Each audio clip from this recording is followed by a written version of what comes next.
Igbo leaders met with President Buhari a few days ago, and the main subject of discussion was the need to find a political solution to the continued trial of Nnamdi Kanu, leader of the indigenous peoples of Biafra. And the president said, well, he will look into the request. But in any case, he would not want to interfere with the judiciary or violate the principle of separation of power. But can the president take a decision within the purview of Section 174 by directing the Attorney General of the Federation to enter a nolle prosequi? Well, thank you very much. You will recall that a couple of weeks back, the Attorney General of the Federation, Mr. Abubakar Malami, did indicate that the cases of Nnamdi Kanu and Sunday Adeyemo Sunday Igboho might be resolved politically. In the case of Kanu, frankly speaking, the charges can hardly be proved. One of the counts is sedition. Sedition was pronounced illegal and unconstitutional in 1983 in the case of Arthur Nwankwo and the state.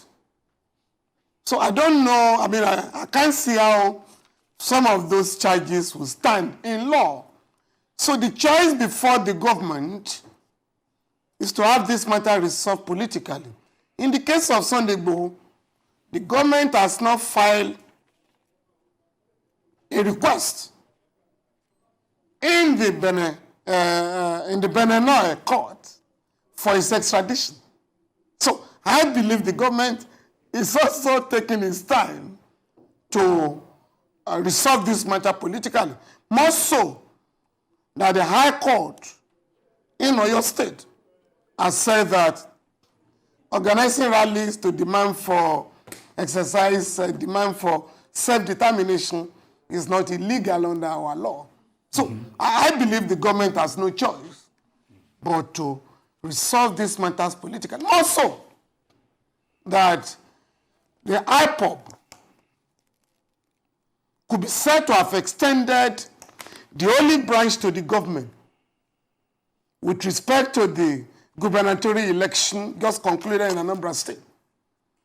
If IPOB had not suspended hostilities in that state, there's no way you could have had the election. So I believe the government has taken cognizance of all the facts and circumstances of these cases and has therefore resolved to handle them politically. With respect to Section 174, the Attorney General does not need to take instructions from the President having regard to the state of the law. The Constitution has empowered him to discontinue any case at any state in the public interest. And this case suggests that the government has to intervene. If the Attorney General does not even exercise his powers, the President can, under Section 175 of the Constitution, grant amnesty. And that has happened before. I defended Henry Oka, who was charged. I think it was a 62-count charge.